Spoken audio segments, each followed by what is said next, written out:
just to give you guys like a quick glimpse of what we're going to do, I will introduce myself and get into it. But just to give you all a little glimpse of what we're going to do, today we're going to be covering all things research. So we'll be going over research in general, what it is, how to go about doing it. And we'll also talk about why and how it's important for your debates and how to go about mastering it for your debates. Right? So that's what's on the roster today. And a quick introduction before I start off. Hi, guys. So I'm Rakshita Hebar, and I'm currently a second year law student. I study at Nalsar University of Law. Apart from this, I am also a student development associate at ISDS, and I've been participating in debates from school onwards, and I've been continuing participating into my college years. And it's a great experience, honestly, because through participating in debates, I've gotten the chance to travel a lot, meet a lot of new people, and now I get to interact with you guys. So that's great. So, again, just a few ground rules for the session before I start screen sharing and before we begin. Firstly, everyone who can have their videos on, please turn your videos on. This is not going to be like a school session. Hopefully, it's going to be a lot more interactive. I'm going to be, asking questions. There's going to be things that you can relate to. So it'll just make it a lot better for both you and me if you guys have your videos on. From that, in case you guys have any doubts, questions, anything, I will be stopping after every section I cover largely to take doubts. But you can also feel free to liberally use the raise hands feature or the chat feature. However, considering that this is a pretty big meeting, I would suggest you guys don't just unmute and speak, right? So I will definitely, however, take all questions, all doubts. So by the end of the meeting, we should be good to go. Okay, sounds good. Anything that anyone wants to say before we begin? Okay, so let me just start screen sharing.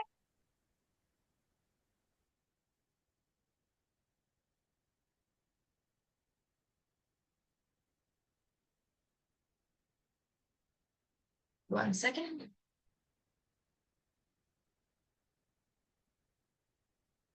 Okay, is everyone able to view the screen? Yeah? Yes. Okay, that's great. Okay, so today we're going to be covering a session on mastering research for debates. So, firstly, what do you guys think research is? Like when we say research, what exactly do we mean? Would anyone like to answer? May I answer? Yes, go ahead. Okay, so research is when you dig in. So when you're given a topic, you have to know what the topic is about. So you gather information about it, organize it, and see what is and just organize all the data that you've collected, and just go into detail understand what the information and the topic is about. Exactly. Well said, Risha. So, what exactly is the difference between research and, let's say, just reading up on something? Like, what makes the two things different? Yes, Abira? Uh, well, research is basically when you research related, when you find knowledge which is related to your motion or the theme of your debate, that's when you actually research. Reading up on anything or gaining knowledge could be, n number of things, but research is basically, based on the themes. Maybe it's something related to economics, macroeconomics, or maybe ecofeminism, etc. Okay, fair enough. So I think you guys have largely got it. So when we're speaking of research, we are talking about information gathering and the way that it differs from just let's say reading up on something, reading a newspaper or whatever, is that it is purposeful and you do it with a specific purpose in mind and you go in depth on a topic, right? So research isn't something that you're doing on a surface level like let's say you might be reading up, you might be watching the news. Rather, you have an end goal that you're looking to achieve through the research, and you go about it, like Risha rightly pointed out, in a more structured, organized manner. You try to get in depth into the subject matter, right? So, why exactly would you want to research like this? Like, what's the point? What's the purpose of it? Like these are all things like what would you guys think you would use research for? Debates are an obvious answer, but how else? Yes, Batul.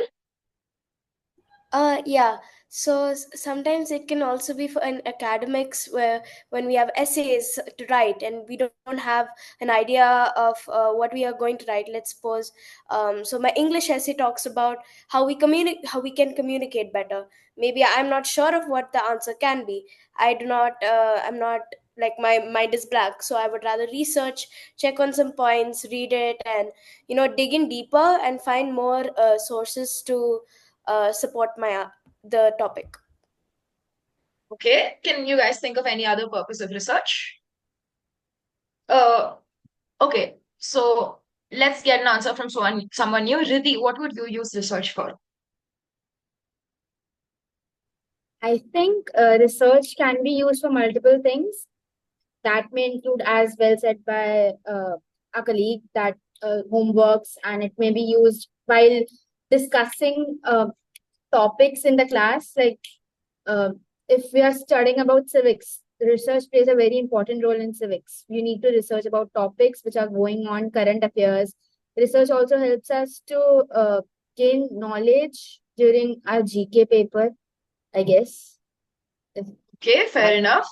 So, yeah, so there are multiple reasons, like you guys pointed out, for why you would research. Like, obviously, research helps you stay a lot more aware on world affairs, right? Because now, when you research something, you're not only going through the superficial, whatever you see on headlines, whatever you see in the news. Rather, you're delving deep into the topic. And so you tend to know a lot more context. You tend to know a lot more about the affair in general. So then, even in normal conversations, let's say with your friends, with your teachers, you can give a lot more of a nuanced opinion. But speaking more specifically, you guys spoke about class, projects, and debates. So, debates specifically, and this is something we'll be covering more in depth as you guys saw in the session itself. We have such a thing called prepared motions in debate. And so, such prepared motions do require you to know how to research and how to go in depth into a topic so that you can make the best out of whatever 2 days, 3 days that you have and put your best case forward. But another way that research helps is, even if you're not researching for a specific prepared motion, let's say you've done research on like a large variety of topics, right? And you get a debate on topics such as economics, something that, yeah, it's an unprepared motion, but a little bit more of a nuanced knowledge on that subject might help you more. In such a case, your research will, as you can say, really come into clutch, and it will help you do a lot better on those topics. But even apart from debate itself, as you guys pointed out, in class, school, in just discussions, everything, it really helps to have research skills under your belt just in order to advance your knowledge on a wide variety of topics. Right? Okay. So now let's get into a few research techniques, shall we? Because I'm sure a question on all of your minds is, how exactly do we go about researching? So here's a few very basic do's and don'ts of researching. Firstly, like we've already discussed, research itself means in-depth information. So just skimming headlines doesn't really cut it. So just skimming headlines, or let's say cut copy pasting chunks and passages from different newspapers or different articles into your documents doesn't really count as research, or it doesn't really help you in the long run. Rather, what you should be aiming to do is collecting data in a more systematic manner and trying to organize it in a way that makes sense to you. So what this could mean reading up on the topic, and we'll go a little bit more into how exactly to read up, how to get background, then how to get more specific and whatnot.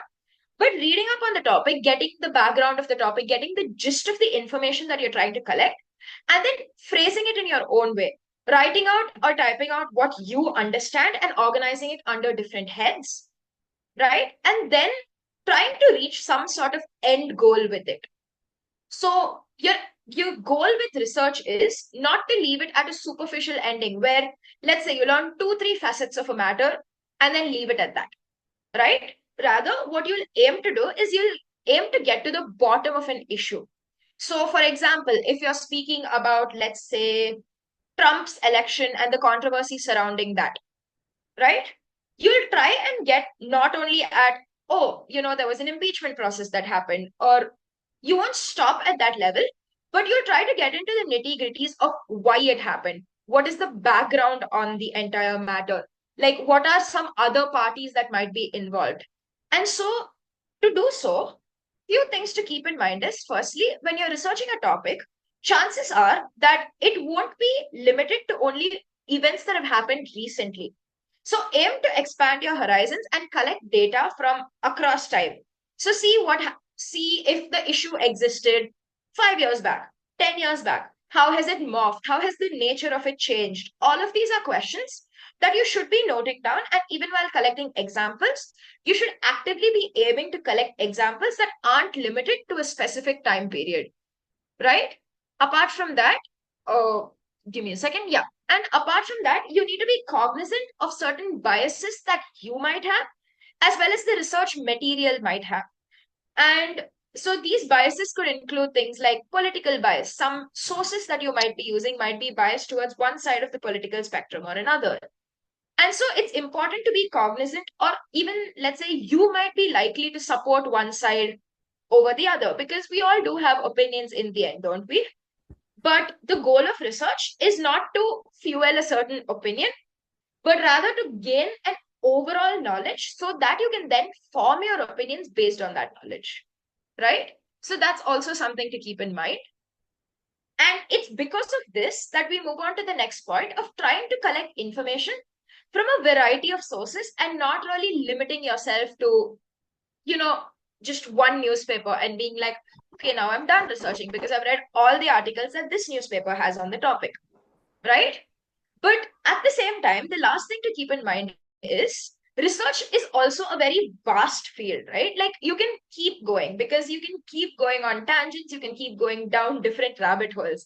Trust me, especially as a law student, when you're trying to research for your project, you will start at some point, you'll end somewhere else completely, which is why, considering that research is supposed to be for a particular purpose, set an end goal for yourself. Be like, I want to find out all these things about the topic I'm researching. Let's say I want to find out why it's happening, where it's happening, who is involved, right? So then you look in depth into all these questions, but you limit yourself to a certain degree and you set these goals, right? Now, before we move on, are there any questions so far on what we've done? Anything at all? Any questions? Any clarifications you guys have? Yes, Risha? Okay, so as you said, like research is like an ocean. Okay, you have to like you start at some point and you end at a point, and I've experienced that. Okay, but the thing is, even if I like jot it down to like 3 or 4 points, like who's involved, where is it happening, why is it happening, how is it happening, that one question itself has several information and data related to it. So how do I organize like these, and like this is enough and this is irrelevant? This Okay, data is so enough. we'll Yeah. be covering organization even going forward. But to answer your question in brief, the way that you look at relevant information is you use something called a case forward approach. Okay, so you have your end goal in mind that this is what I want to achieve from the research.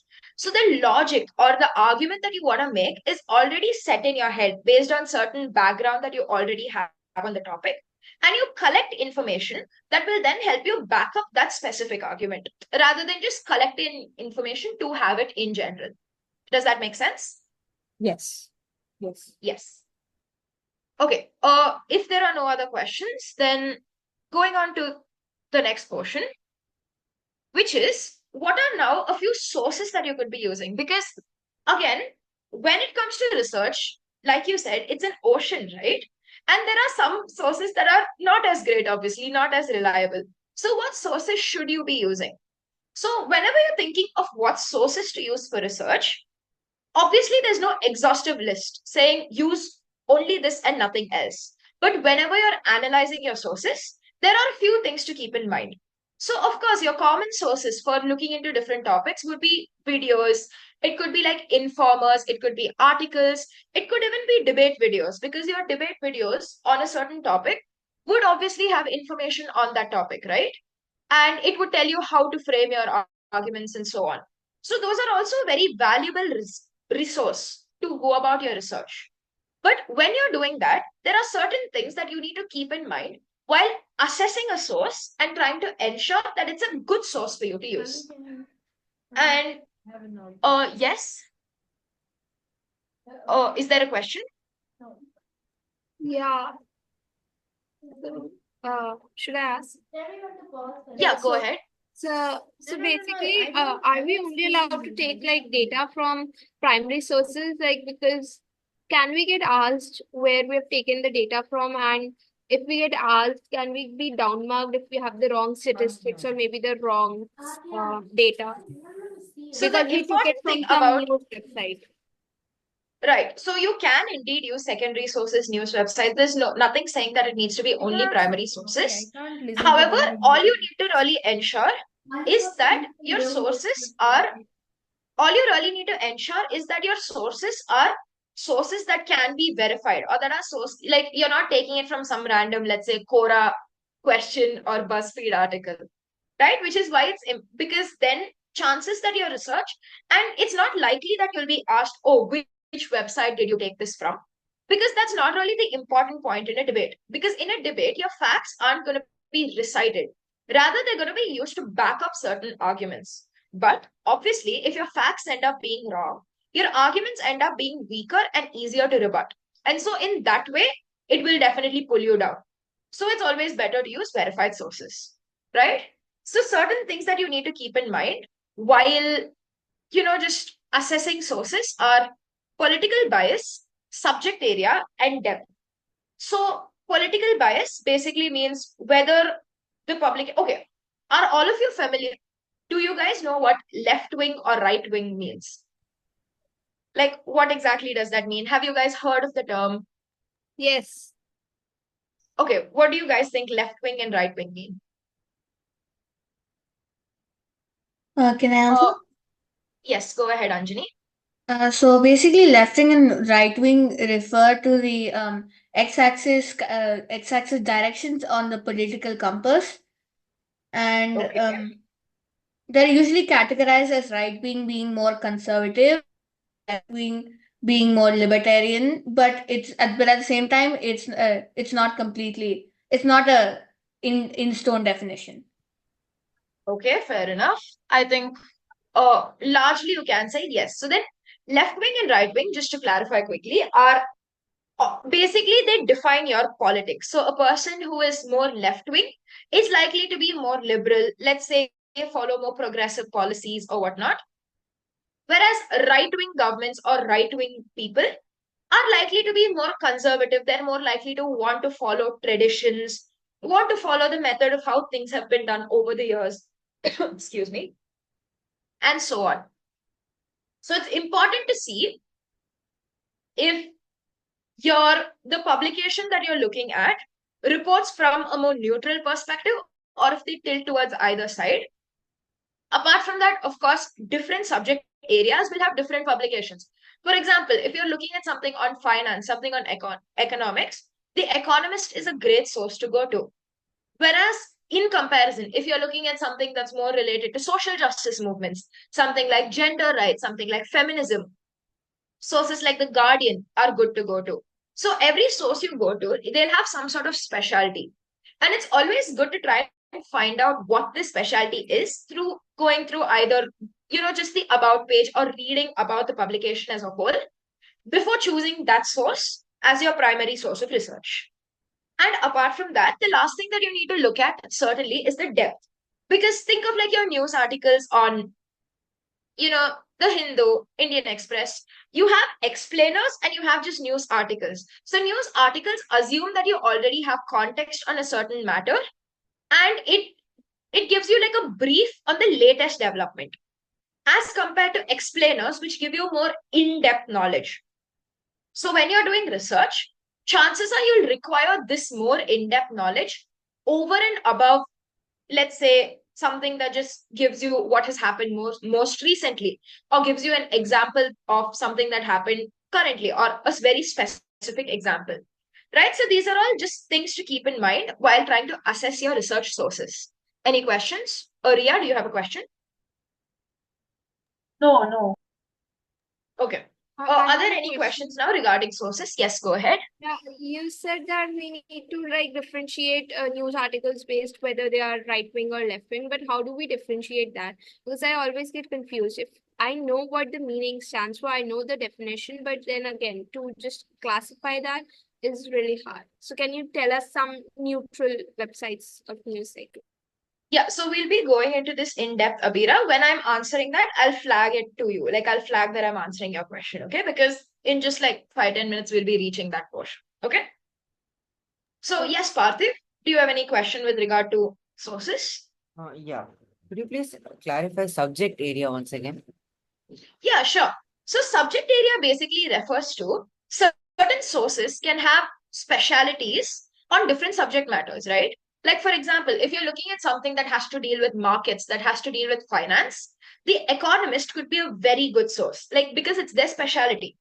Whereas in comparison, while their reporting might still be accurate and good, it might not be the best in matters of, let's say, social justice. In which case, The Guardian is supposed to be a really good publication.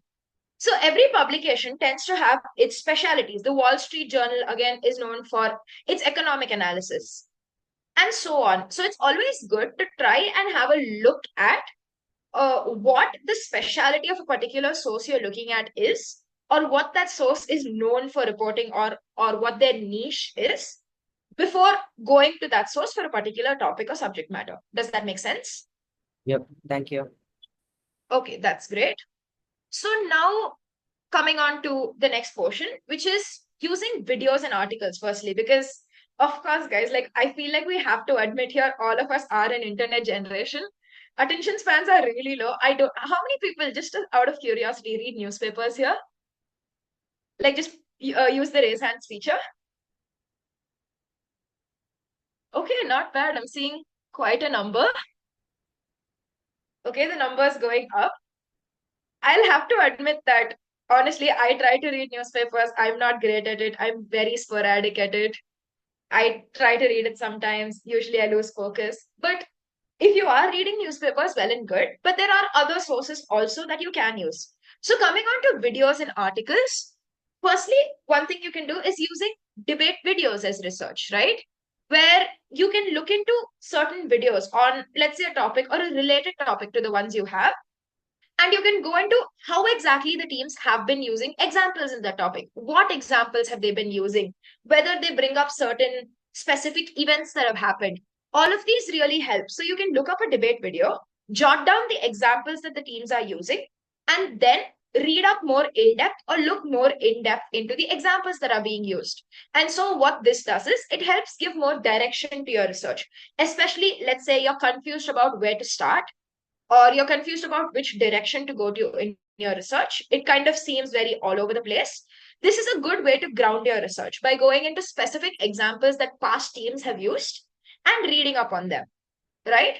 And then apart from that, the second thing to do is, if you feel like you don't have a direction in how you're researching, is to make sure whenever you're reading an article or let's say a report or anything, to read actively.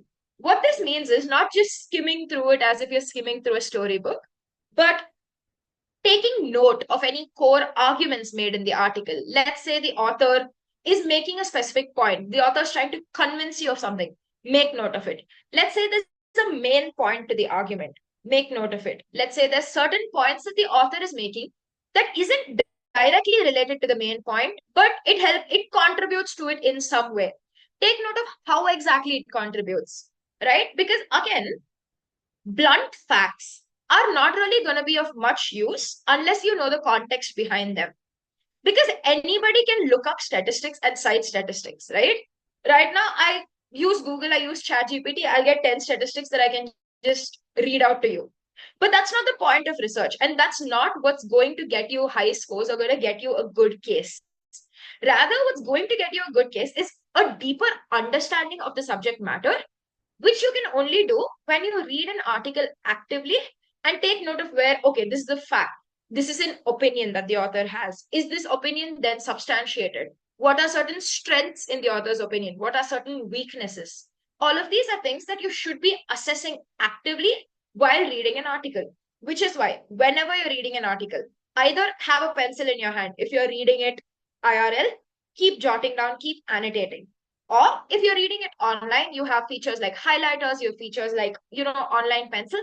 Just keep underlining key terms, keep underlining key phrases. This is a way that you can get yourself to focus on the article a lot more and read it actively.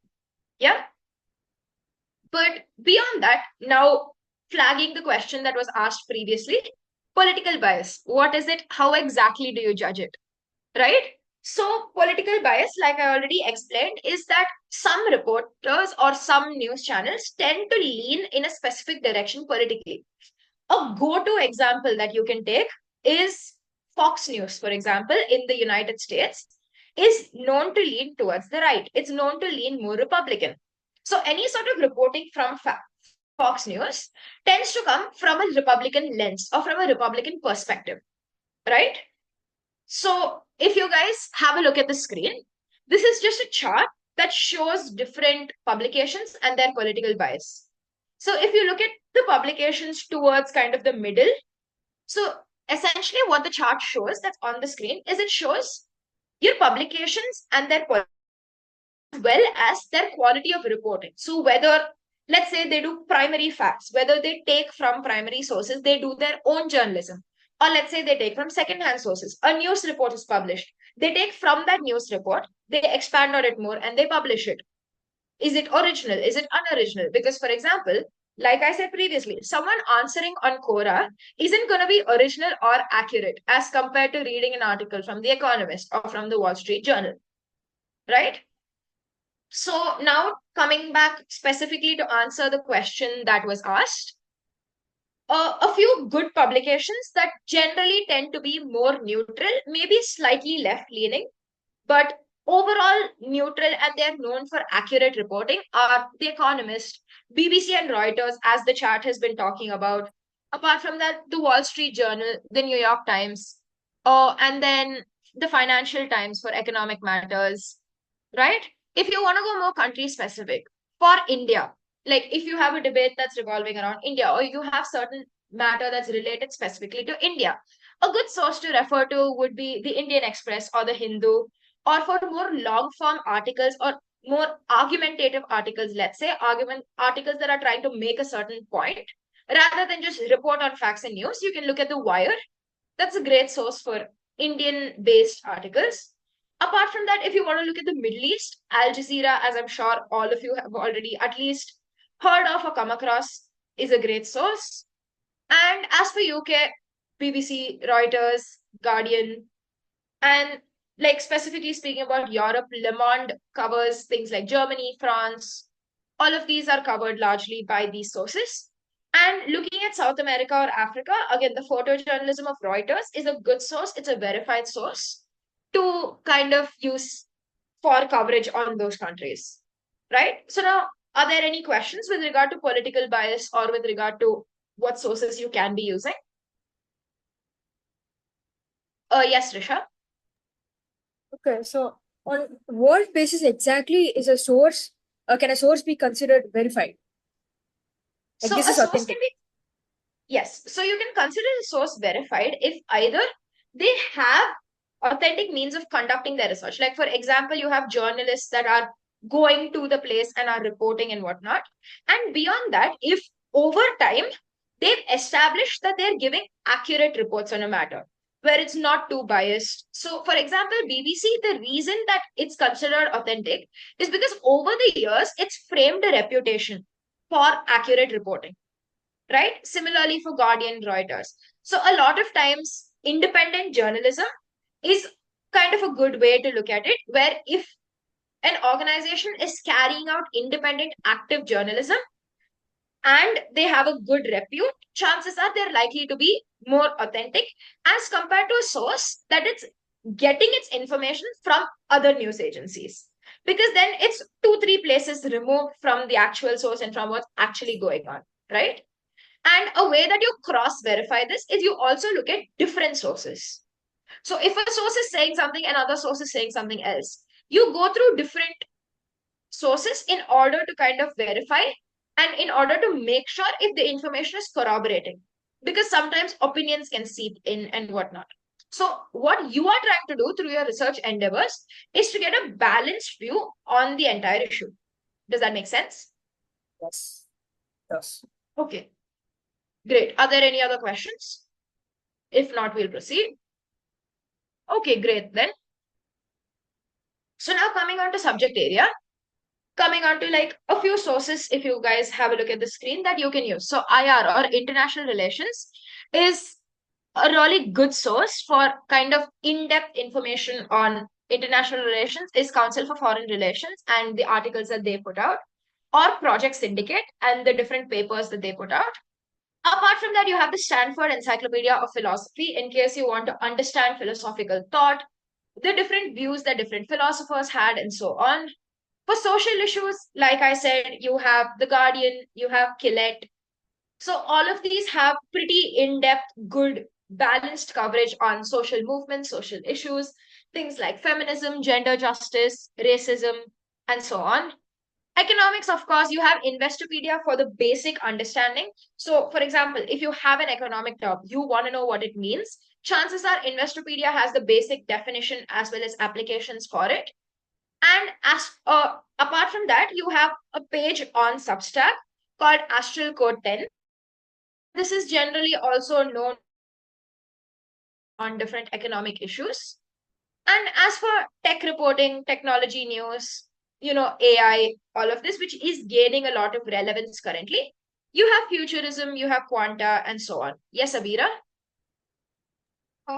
So can we use Britannica and Wikipedia to, because I can't Okay. see them on the screen. So the way that I would say it is Wikipedia is edited by people, it's crowdsourced. So it's not always the most verified. Like there are times in which Wikipedia information is inaccurate or let's say not fully contextualized, right?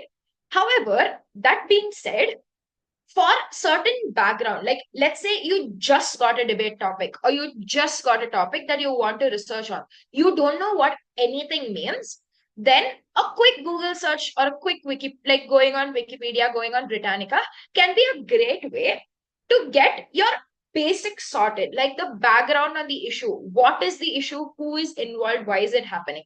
But if you're using such sources, it is very important to then, once you get this background, to go beyond the source and to look at more in-depth and more verified sources like the ones mentioned in order to kind of cement your information, go more in-depth, as well as make sure that whatever information you've got from those previous sources are accurate. Yeah, does that make sense? Yes. So, like TLDR, yes, you can use such sources. Don't use it as your only source, right? Use it more for a surface level understanding. And then when you want to go in depth, try and turn to more such specific sources. Okay. So, are there any other questions? Niyati, did you have a question? Yes, ma'am. So I wanted to ask, like, you've given like broad themes on the screen as to what are the areas of research as a debater. So now, as a debater, we must have knowledge about. So this is a very generalized question, not related to research much. So, as a debater, we must have knowledge about everything. However, if as an individual, I'm more interested in support international relations and economics. So does that mean I need to research better? So does that mean do I like research deeper and deeper in these two topics and just like have a really a skimmed knowledge over the other topics? So how will that affect my debating in general? Okay, so Niyati, considering that this question isn't directly related to the content we're covering, if you want it answered, then I'll take it more towards the end. But to answer just in a line, you should try and have some level of knowledge on all topics if you really, want to do well in debate, where, in certain topics, you'll feel.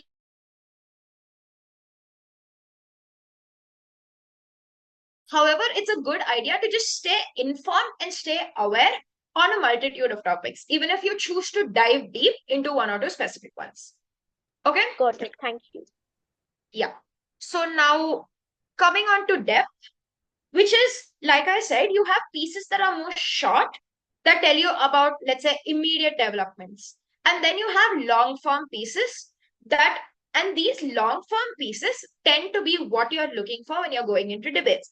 Because again, and I'm emphasizing this, and this will come up later in the session also, when you're researching for a debate, you're not looking purely for statistics that you can recite.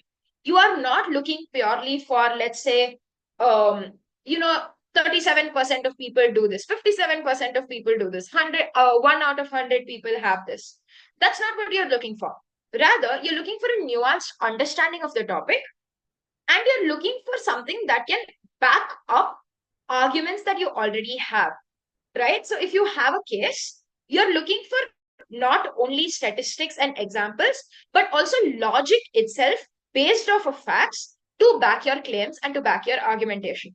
So that being the case, rather than surface level articles, explainers that explain why something is happening, the underlying reason, the underlying causes behind an event tend to be a lot more helpful than short form, just this happened, that happened, end of story, right? And so again,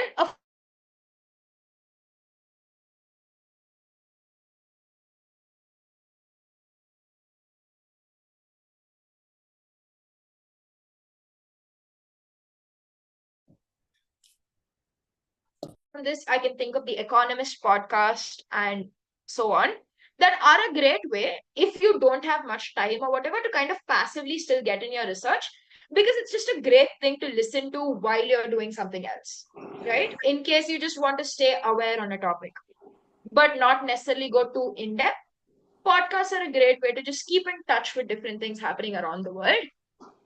Apart from that, if you're looking specifically for, let's say you have a certain point in mind, you want to back it up using a specific statistic, right? Then Our World in Data is a great place to search for such statistics.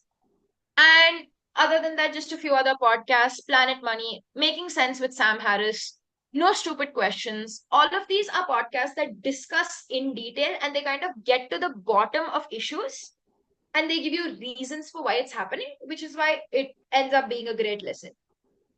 Yeah. So then coming on to what to look out for when you are researching, right? Over here, you should try and read from a wide range of websites. And again, remembering statistics, murking up the stats isn't what you're looking for. Rather, try to understand the story behind the research and draw parallels between the research you're doing and the topic you're looking at. So you'll try to create active analogies. You'll try to be like, oh, this happened. This is similar to something else that happened in this case. So you're not just passively reading, again, you're actively trying to make those connections, right? So, for example, with regard to the rise of Taliban, there is a lot to be said in the Middle East about American intervention, as you guys know. You guys might know, or you might have come across the fact that there's a lot to be said about American intervention in the Middle East. Like, for example, you can talk about the relation it has to 9/11. You can talk about the fact that, there was the Iraq war and the role that America played in that and whatnot. So now this, while might not be directly related to the Taliban issue, there are some links to it, like some things that America did that then caused the rise of Taliban. Or let's say American intervention into Afghanistan caused the rise of Taliban in the way that their intervention in some other place might have caused the rise of a different rebel movement, right?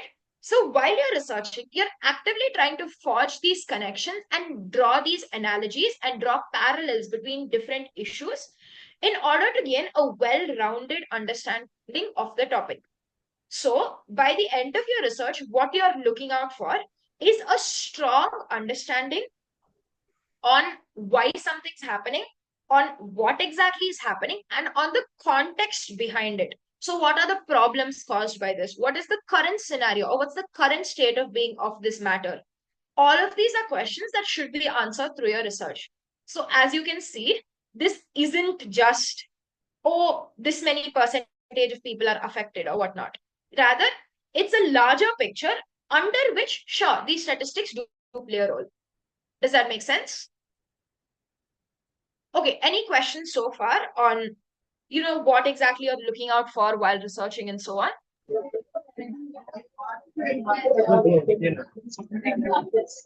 Okay. Yes, Riddhi. Search for topics and of thought. Is it necessary to include all of it into our speeches while we are talking about the topic? Absolutely not. So your research provides you knowledge that helps you approach your topic.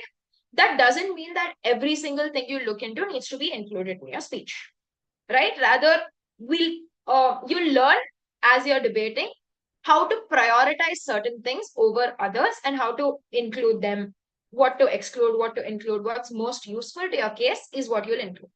Yes, Ria. So when we're researching from your reliable websites as well, there are a lot of different opinions on each website, right? So what do we what opinion do we take as a whole?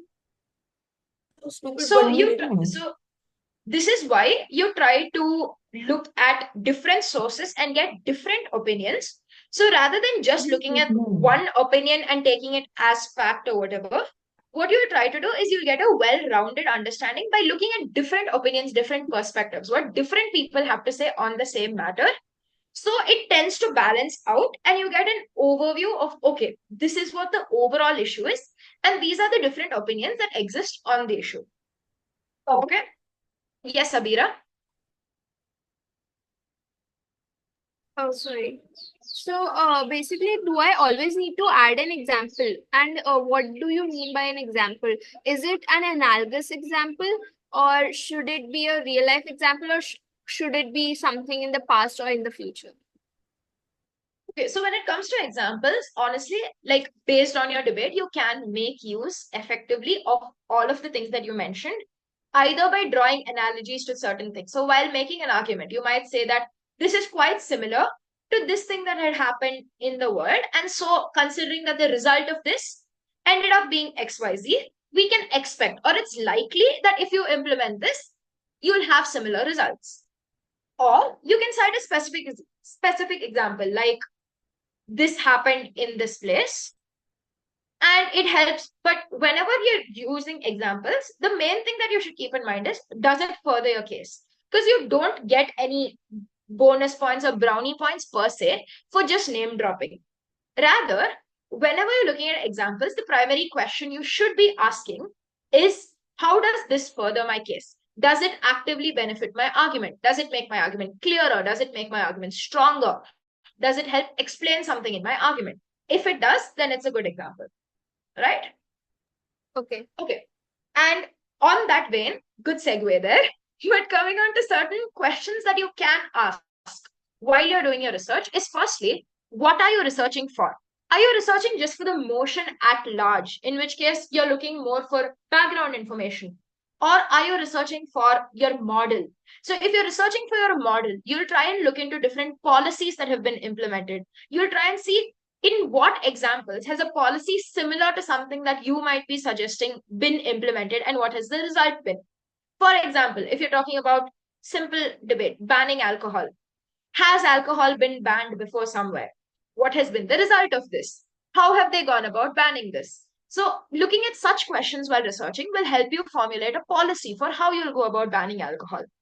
In comparison, if you're looking for argumentation, then you're looking to back up your logic, right? So you have a certain logic in mind.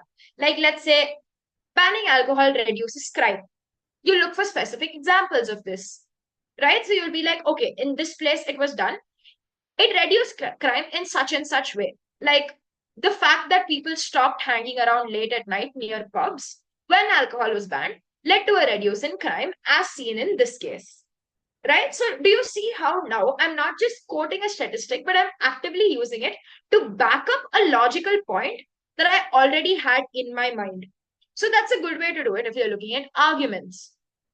So ask yourself what you're researching for and use that as a way to direct your research.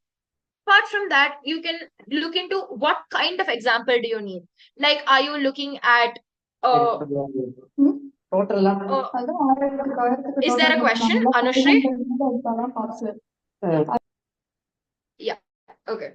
So that's another good way to kind of you look at what kind of examples do you need. Like, do you need examples based in certain countries? In which case, you search country specific. Like, let's say you search like alcohol policies, India.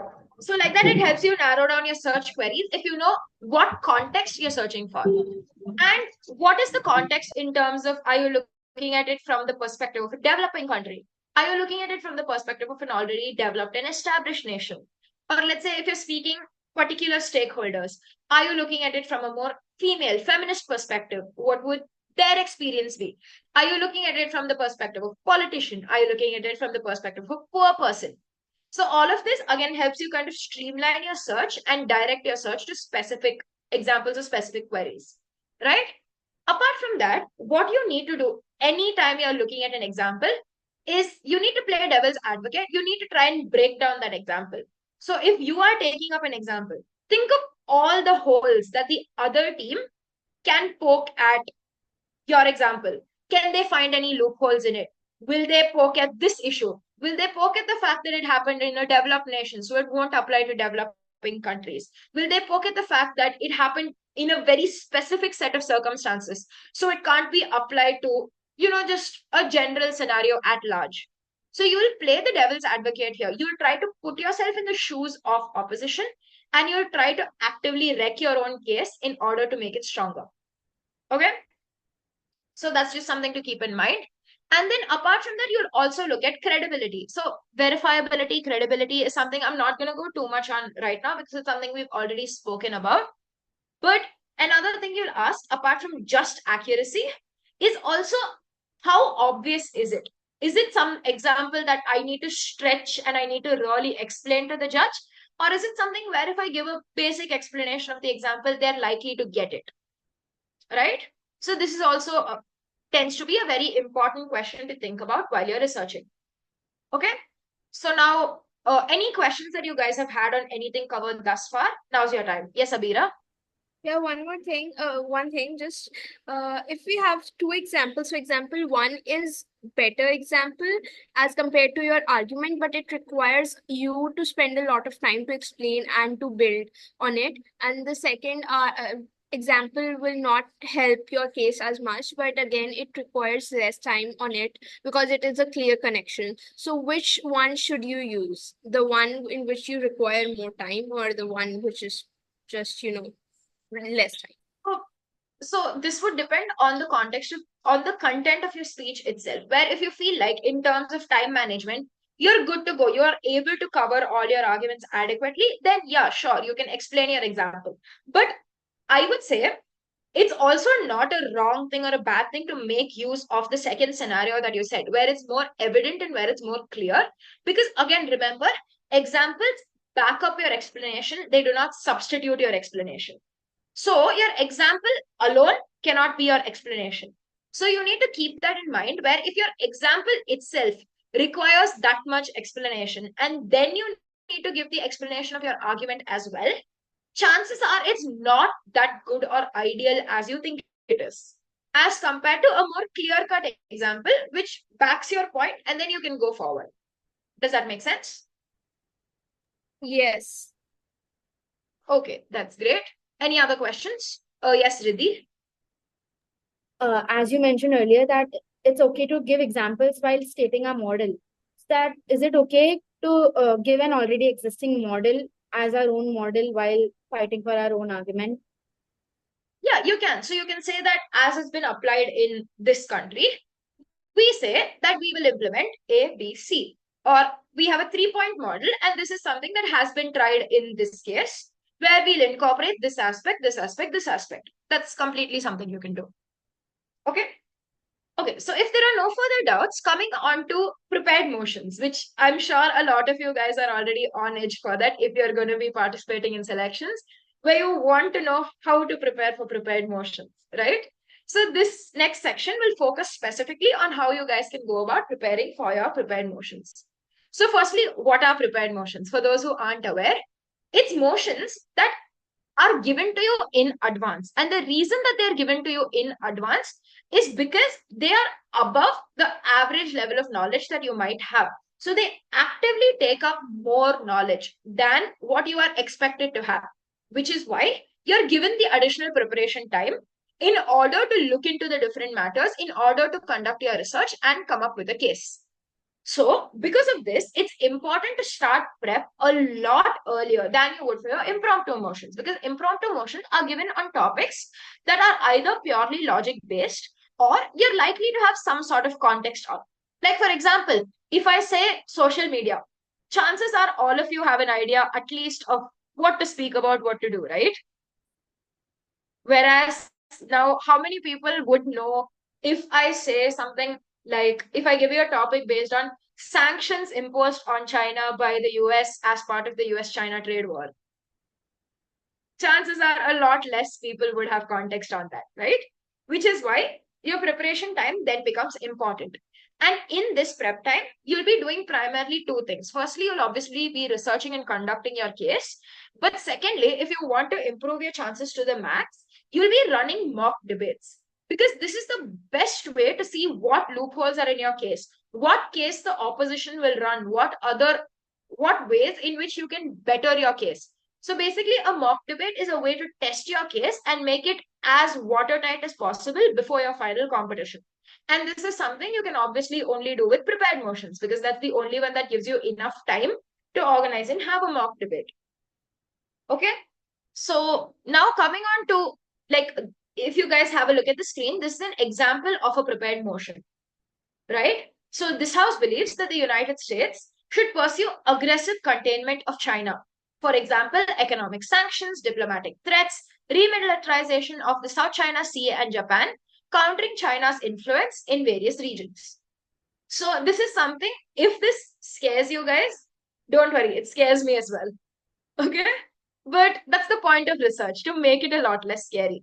So over here, things that you should remember. Firstly, this is something that you will hear in any ISDS session you attend, because it is of utmost importance. The first thing you do when you get a motion, can anyone answer this?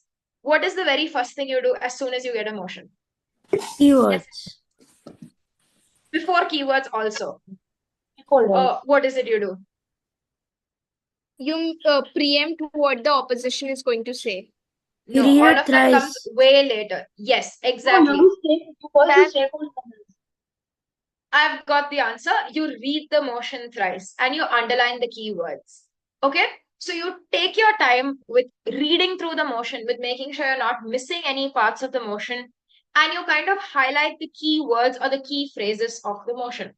So have a look at the motion on the screen. What do you guys think could be some keywords? Like, each one can give me one key portion that you think becomes important in this motion to look into. Okay, Ahana, go ahead. Give me one keyword. containment of China. Containment of China. Okay. What else? Abhijit, go ahead. One keyword. Aggressive. Okay. Aggressive. Ria, go ahead. A keyword. Pursue. Pardon me. Pursue. Okay. Pursue. Okay. Bethel, go ahead. Diplomatic. Would it only be diplomatic, or would it be diplomatic threats at large? Diplomatic Again, threats, I think, it's because that's specifying what is diplomatic. So okay, so something to remember here, I'll come to the others also who raised their hands, but something to just remember here is that you're not looking for dictionary definitions. You're not looking to look at the meaning of specific words and just look it up in the dictionary. Rather, you're looking for words that will help you put into context the entire motion and what you should be debating. It's the Okay. meaning. It's the meaning relative to the meaning of the motion, like how it changes the meaning of the motion. Exactly. So it should be relevant to the meaning of the motion itself and not just an abstract dictionary definition. Okay. So, okay. Risha, what do you think is like a key phrase that's important to research into? A keyword that I think is probably the remilitarization. Remilitarization. Remilitarization. Okay. And then I'll take last two answers from Aadhar and Riddhi. One word that I thought was influence, because influence, like what extent of influence? Okay, fair enough. Riddhi? Economic sanctions, I think. Okay, fair enough. Okay. Is So the thing now, Sorry, is everything which is written in the brackets also part of the motion? Yes, it is part of the motion because it's giving you further context. They're telling you what exactly they mean by, aggressive containment, like with relation to what. So yes, everything that's given in brackets would also constitute part of the motion. Okay. So now, okay, initial steps to look at prepared motions. Firstly, read it thrice, underline keywords. You guys have heard this multiple times. You will be hearing this multiple times because that's just how important it is. Okay. And then now what you do is you follow something called a case forward approach. And there's two steps to this. Firstly, your general research and then your specific research. Okay. So first for your general research, you do your background research. So what you do is this is, if you remember, someone asked me, can you use Wikipedia and Britannica? So if you guys were paying attention, which I sure hope you were, okay, my answer there is essentially what your general research is, where you'll use Google over here, Google Mataji, and then you'll basically Google the different terms. You'll try to make sure you understand what the different words are. You might not know what sanctions are. That's perfectly fine. Use Google. You might not know what remilitarization is. That's fine. Use Google. You might not know what the role of US and China, what the conflict is between US and China. Use Google, or okay, if you want to use DuckDuckGo, whatever search engine you want to use. Okay, that's up to you guys. I'm not techie enough to be commenting on that whatsoever. But you basically use whichever, you use your more general sources. So over here, it's perfectly fine to use things like Wikipedia, things like Britannica, just anything that explains it to you in a simple manner, just in order to get your bare bones level of information on the topic. Okay. And then after that, you go ahead and you look into more specific aspects after that. So what you do is you try to go more in depth. Now that you know the overall background, you know that US and China have beef. Why is this beef existing? You know that there's some issue that China has, like territorial issue in the South China Sea. If you do some basic Googling, then you'll go into why does this exist? So you'll try to slowly widen your information on the context. So you'll start off with simple and then you'll go more and more in depth. Okay. And then after that, what you do is you actually create your arguments. So you create your arguments, and this is what is known as a case forward approach, where after looking into your background itself, you'll have some idea of, okay, this is how the topic leans, where these are some things that I should be saying, these are some things that I can be saying. So you look into all these different aspects, and you'll essentially start at least mapping out your arguments. And once you have in your mind what your basic case is going to be, like, okay, I'm going to be arguing XYZ. I'm going to be arguing that, let's say I'm going to be arguing on these specific lines, or I'm going to be largely making these three arguments. I'm going to be talking about, let's say, the economics of the world, the economics of developing countries, and so on, right? So once you kind of have these rough lines of argumentation set, then you'll again go into your more specific research and you'll delve into these different facets. You'll look for facts that can then back up these arguments and add to these arguments, right? So you'll look into the logic of your arguments and then you'll see what fact will help you make that logic stronger. And that's how you create a case from your research, right? Are you guys able to understand this much? Yeah? So then,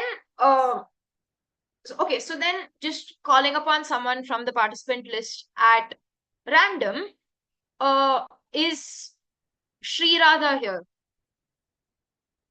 So Sri Radha, can you answer to me, like, does your research stop? Like, can you create a case only from your research from, let's say, Wikipedia?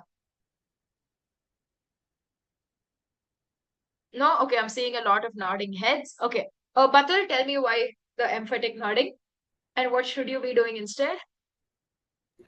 I think that we can't just base our entire research on Wikipedia, because it would be only one side of whatever, like the story it is. It will only be one-sided, and we won't have additional opinions. There'll only be one opinion, and um, you never know if sometimes, because nowadays Wikipedia has this thing about editing the source, editing whatever is given now. So you never know if the source is reliable or not. So seeing other sources might help in identifying if it is reliable or not. I think that's Right. And beyond that, it also helps with your depth of information, right? Because through exactly, yeah. Wikipedia, whatever, however much you read through the Wikipedia page, what's on that Wikipedia page is going to be very simple surface level information. Yeah. Whereas for It's your not a debates, depth. like we discussed, yes, you want the story behind the event and not just the event itself.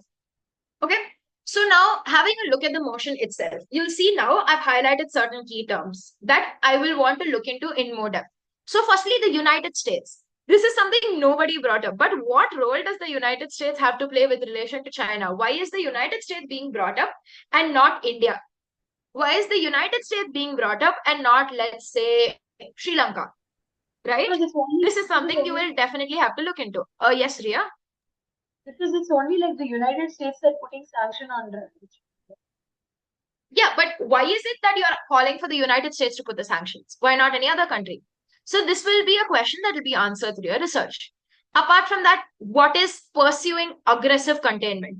What classifies as aggressive containment? Right? Why China? Why not, let's say, like India's growing at a really fast rate. Why not India? Why specifically China? Right? And what are economic sanctions? What are diplomatic threats? What do you mean by the South China Sea? What's the issue going on in the South China Sea? Like, what will you be looking into? Why does Japan come into play over here? Like, you kind of just name drop Japan here. What role does Japan play here? And like, what is China's influence? If you want to counter China's influence, what is China's influence? In what regions does this apply? So you could talk about, for example, the debt policies that China has with relation to Pakistan, with relation to Sri Lanka. How do these players come into play? All of these are questions that can only be answered through more in-depth research, which is why it becomes very important to identify the key aspects of the debate and then one by one start researching on these different aspects. Yes, Freerak, do you have a question? No, I just wanted to say why it was picked up, because we know that some, like China has a very turbulent history by while selling products, while selling in while so creating fiscal policies, etc. So basically that's why the scope of the motion is created. So this will differ from motion to motion, right? Exactly. Very well said, Prerak. So you look at the underlying context of the motion in the current world. What exactly are the problems? What exactly is status quo or the current situation? And how does the motion then differ from status quo, or what is it asking you to do that's different from status quo? How will it how will it impact status quo on implementation and whatnot? You're absolutely right there. And which is why context plays such a key role. Because obviously, if you're just looking at it from the view of the motion and not looking into background context, you won't know about China's fiscal policies. You won't know about, let's say, the fact that they are aggressively, like they're giving debts that countries can't repay. And so because of this, they have control and a lot of influence over a lot of different countries. All of these are things that are background context, but are important to keep in mind while framing arguments, even if they don't directly play a role in your arguments. Right? So well said there. Yes, Abira and Niyati, Okay. quickly. Yeah, I just wanted to ask, can we use certain controversies, like maybe China is blamed to have caused the corona pandemic, with its like biochemical research labs it created coronavirus and then it spread throughout. So can we use such controversial things which are not substantiated by actual news? Because that's what most countries think that China has done. It's not ideal because obviously, if you're using something that's just a rumor or just a conspiracy theory, it's going to be holding a lot less water than backed up, checked facts, right? Because let's say you base your argument on the fact that, okay, China released COVID. But then someone comes up and says, bro, that's a conspiracy theory. How can you prove that China released COVID? Like, that's really not something that you can prove. Your entire argument tends to become a lot weaker. It tends to crumble. right? So I would suggest staying away from conspiracy theories until you know they are fact, until they stop being conspiracy theories. Okay? Yes, Niyati, quickly, and then we'll Yeah. move on. Yes, ma'am. So this is a this is a follow-up question which was asked by the participant before, Abira. So in order to counter China's effect, because you've underlined this as a keyword, for example, we mentioned about CPEC, right? So if we want to present it as an argument that CPEC has been bad for not only Pakistan but also many countries in the world who are linked to it, how do we present it as an argument? Because if we start talking about CPEC, then it will literally be like we're giving a speech about what's CPEC and things like that. How do we present it So as an you won't do argument? it that way. Rather, okay, so the reason that CPEC has been bad for Pakistan, for Sri Lanka, for Vietnam, or whatever, there is some underlying reason behind that, right? Which China has a role to play. Like, let's say certain policies they are following, or certain ways in which they proceed with their foreign policy. So rather than just giving me an explainer on CPEC, you'll get to the bottom of why these policies are actually harmful, which is where your research comes into play, and you'll incorporate those reasons instead. So you'll be like, yeah, CPEC is harmful. Why? Because it does this, and this, and this is the impact it has on these countries. You get it? And so that's kind of how you'll incorporate. So you'll have a larger argument head. Like, let's say China's very aggressive foreign policy is something that's very enticing to developing nations. But once they actually get into it, they realize that they are trapped. And then they kind of have to follow along with China's whims because they are quite literally unable to pay back, or they are unable to get out of the grasp of China. So that will be your underlying argument. And CPEC will be an example that then backs up this argument, where you say that this is something that's very clearly visible in the case of CPEC, or in the case of BRI, Belt and Road Initiative, or so on. Does that, like, do you get it? Yes, thank you so much. Okay. So then, again, coming on to how specifically to research for a prepared motion. First, of course, your first step would be just entering your keywords. But then, rather than just entering the keywords, looking at the meaning of them and moving on, look at the context in which the country is being spoken about with regard to the keywords. So don't just, like, your initial step will be just looking up economic sanctions. But then after that, you look up economic sanctions that US imposes. What is the nature of them? Then you look at economic sanctions on China. How does it impact China specifically? Because it will obviously have a different impact on different countries because of their own internal trade policies, because of their own, like, let's say if a country is a lot more dependent on inputs from outside or whatnot, or it's a lot more dependent on foreign trade, economic sanctions will affect them a lot more than if a company is more than if a country, I'm sorry, is more self-dependent. So look into the specific context of the countries, right? And then do depth-wise research. And so over here, you will see in the brackets many to lesser sources. And what we mean over here is essentially what I said. Like, at first, to gain an overall understanding, you look at multiple different sources. You look at Wikipedia, you look at Britannica, you look at BBC, you look at Reuters.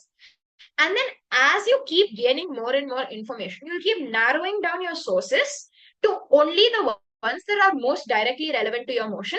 So you'll go from more general to more and more niche until you come down to the sources that are very specifically relevant to whatever you're looking at, or that fulfill your end goal specifically, rather than just giving you like general overall surface level information. Okay, so this is what is known as like depth-wise research, or going from many sources to lesser and lesser, and basically streamlining your sources. So by the end of it, you're not confusing yourself by looking to 20 sources as an authority. Rather, you've gone over those 20 sources to get your background information. But you have one or two sources that you now know are really good and that deal with your matter specifically, and you use those sources to back up your arguments. Okay? And then over here, something that I know a lot of beginner teams do is you put the exact debate motion in Google. You Google, this house would ban alcohol, proposition arguments. This house would ban gambling, opposition. Pros of gambling, cons of gambling. Okay, this is not really a good idea, even though it seems like, oh, we're being so big brain, we're getting the arguments handed to us on a plate. The thing is, the arguments are handed to you on a plate because they're also very, very basic arguments. Rather, what you should be doing is you should be reading up on the context and trying to find argumentation within the thing. Because let's say when you're reading an article, the author makes a certain point or is trying to convince you of a certain point. What is that if not an argument? Right? So then you try to find why the author is saying that, or why the author supports something, why the author does not support something. And so through such means, you try and find the argumentation in the content rather than Googling reasons why China should have sanctions. Okay. So it tends to be a lot more effective if you go through your research rather than through a simple Google search. Okay. And your examples over here, remember, in your debate, while you can definitely try and preempt whatever your opposition is saying, you know exactly what they're saying. And so, because don't keep your examples too specific or too niche either, because they still need to be able to apply to whatever larger point is being made. Like you might create example with like, very fancy sounding names, everything, but that applies to a very specific number of people or like a very specific scenario. That won't be as effective because debates tend to be more general. It needs to apply to a larger context. Like, for example, it needs to apply to both developed and developing nations. You can't use an example that's applicable only and only to a very specific section of people in Indian society, because then you're not talking only about those people, right? So you want something that will be more generally applicable as well. And a good way to kind of get search queries is if you know that a website has a certain good article, or like you want to search if a website has it. This is just, I'm sure, honestly, again, internet generation, you guys all know how to do this way better than me. But a good way generally to get to your search results is you layer whichever queries you have with the website name. So, for example, you can go US China trade war guardian. You can go Wall Street Journal US economic sanctions, Wall Street Journal China economic sanctions. So, like that, or Wall Street Journal China US conflict. Okay, so like that, if you layer your sources along with what you're looking for, it helps to streamline your results and you end up getting your results a lot quicker. You get relevant results instead of getting Quora articles that are like, I think that US should put sanctions on China because China sucks. Like, you don't want answers like that. It's not really going to help you. And so you can make sure your search is a lot more relevant by layering search queries like this, making it more specific. Okay. So that's just a little bit on how to go about with your research itself. And I'll take your doubts after I finish this portion. So Abira, Riddhi, just keep your doubts in mind, note them down in chat. I'll take them after quickly going over how you can actually utilize this in your case. It ends up being a very important segue. So I don't want to lose it. Okay. And then, one with all this researching, chances are, or the ideal end goal is you'll have some sort of case in mind. But how do you know whether this case is good or not? The way that you do that is by running debates on the case. Okay. So while running debates, make note of arguments both on your side and on the opposition side that seem strong, that seem, to be effective. Let's say the opposite makes a great argument. Don't have your ego coming in the way, being like, oh, this is not so great. Note it down. Okay, because the entire point of mock debates is that in the final debate, you are as prepared as you possibly can be. Okay.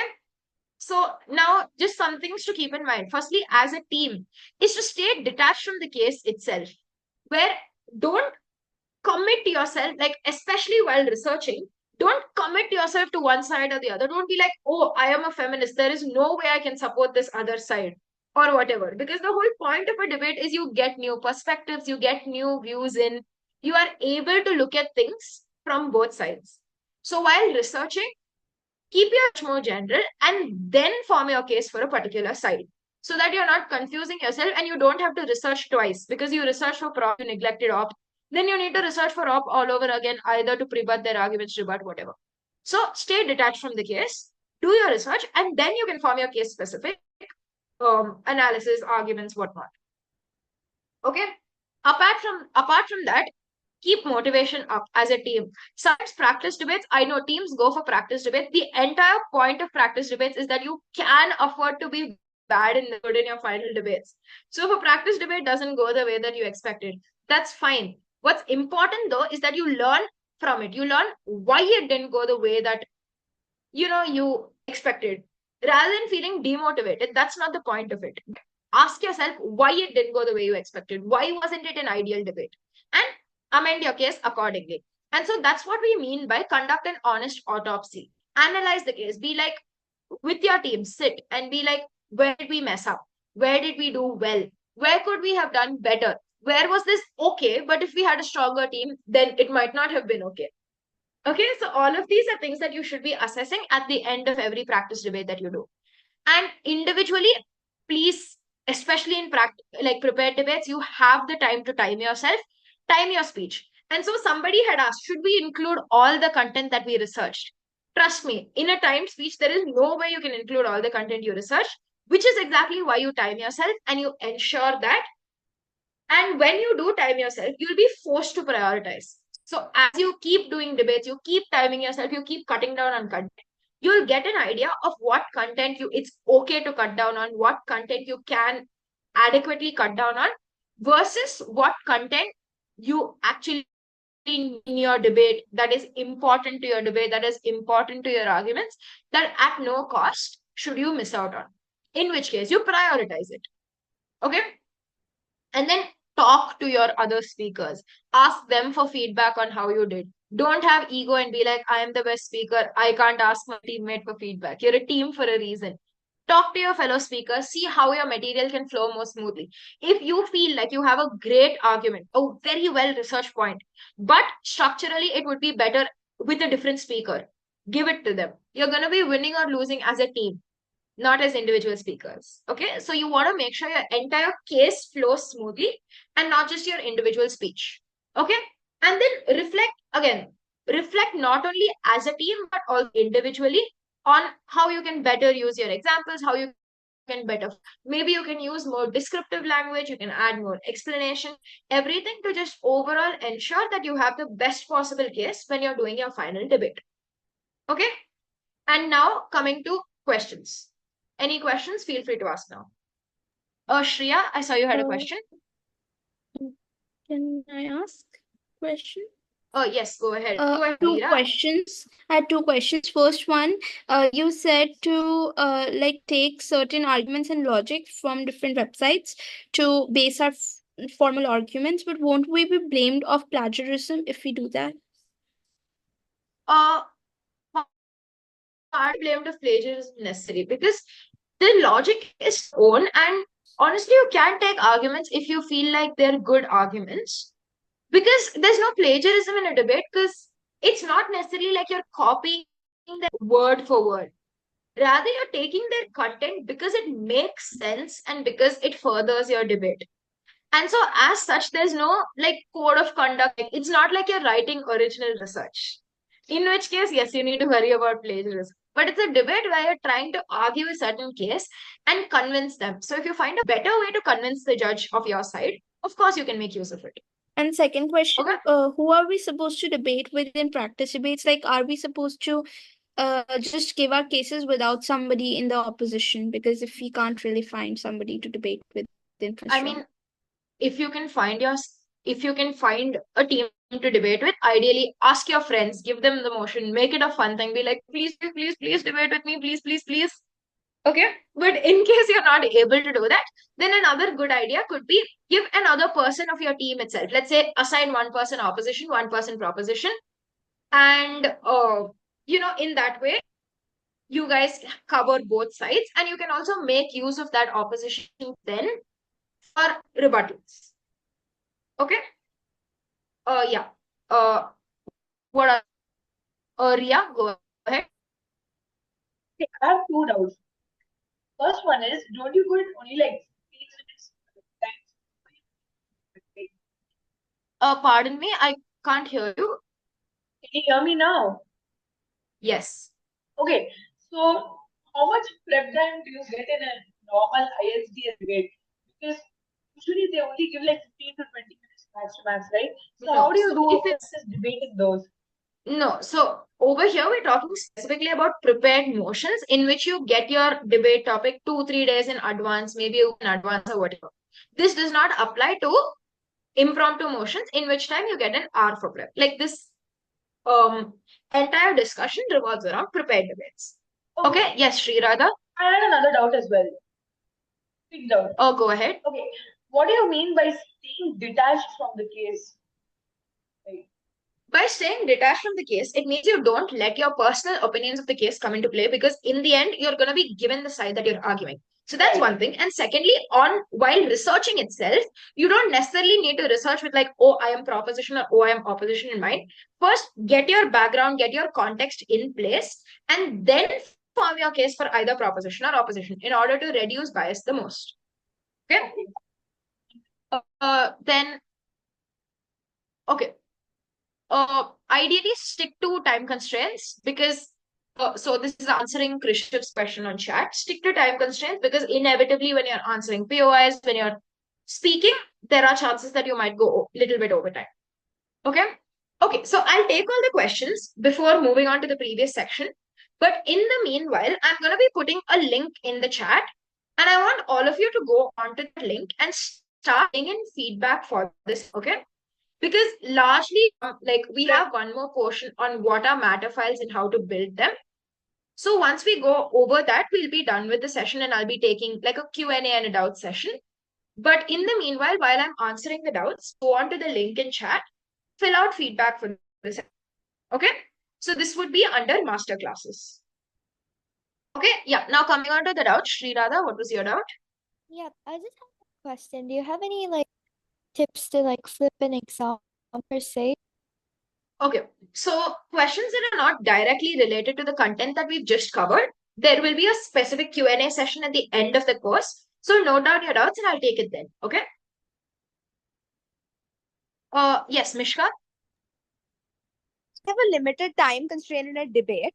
Do I focus on the statistical and the logic in proof, or do I focus on more of the advantages and disadvantages of what the house believes?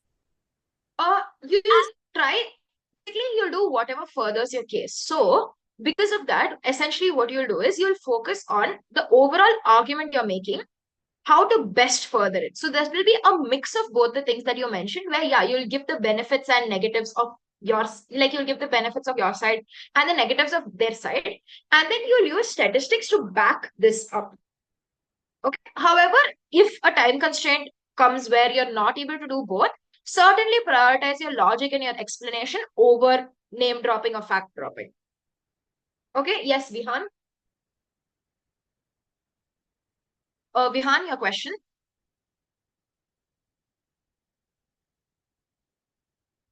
Vihan, do you have a question? Yeah, I have a question. How much time does a speaker get to speak for like one speech? Like in a speech, so in a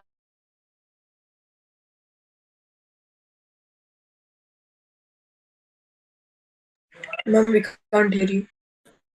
You froze. The question right here.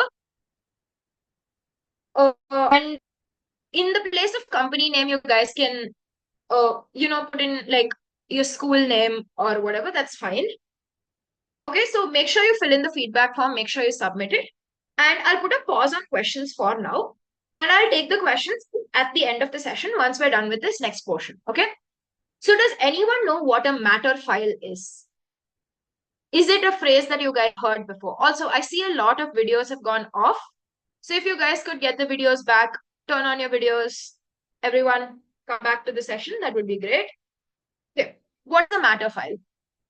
Do you guys, yes, Vihan, go ahead. What do you think a matter file is? Oh, I forgot to lower my hand, sorry. Oh, that's fine, that's fine. Does anyone know what a matter file is? Okay, so, okay, Sri Radha says gathering all info on a specific topic. Give me a second. Okay, hold on, guys. I'll just try pasting the feedback link again. Actually, I know that maybe matter file means something related to a case and your case, which includes all the important aspects of your case, the slides and stuff. Okay. Risha, what do you think?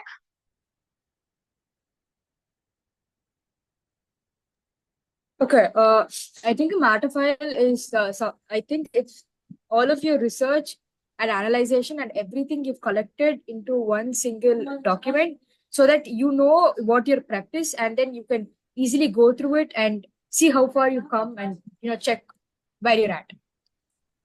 Absolutely. So a matter file is just a collection of all your research for a specific topic. So you remember how we spoke about research being specific and towards a goal? The way that you collect this research and organize it is basically what a matter file is. So it covers not only what the topic is and the analysis of the topic, but it also covers like debates in which the topic can be used, debates in which the examples can be used, debates apart from your current debate in which the example that's given can be used. Okay, so a lot of times your process of creating the matter file ends up being more important than the end. Like the end goal, yes, it's a very important document. This is what you can refer back to whenever you have any doubts on your research, because at some point, you remember when I said your research stops at some sort of end goal.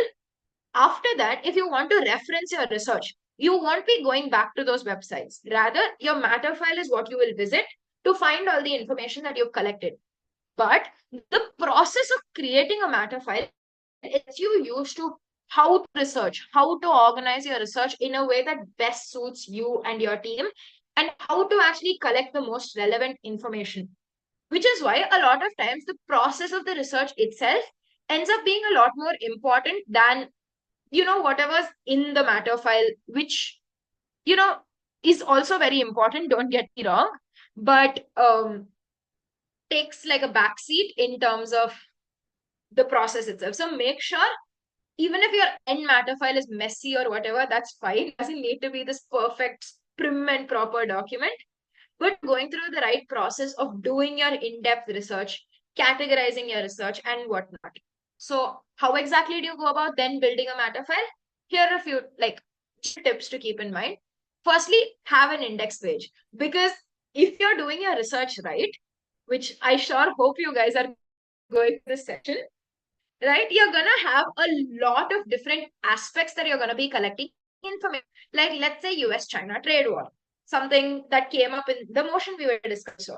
US-China economic sanctions. You'll be collecting information on economic sanctions. You'll be collecting information on US trade policies, China trade policies, South China Sea conflict, Japan's role, Sri Lanka's role, Pakistan's role. You can't keep track of all of this without an index. So make sure you're indexing your matter file.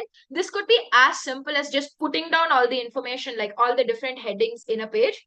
Or if you guys ideally want to be a little bit extra, add page numbers or add some sort of demarcation to show where that is. That's honestly a great thing to do. Demark from each debate as well, because remember, your matter file is not only your research and pure information, it's also any practice debates you do. Any learnings you have from that goes into your matter file.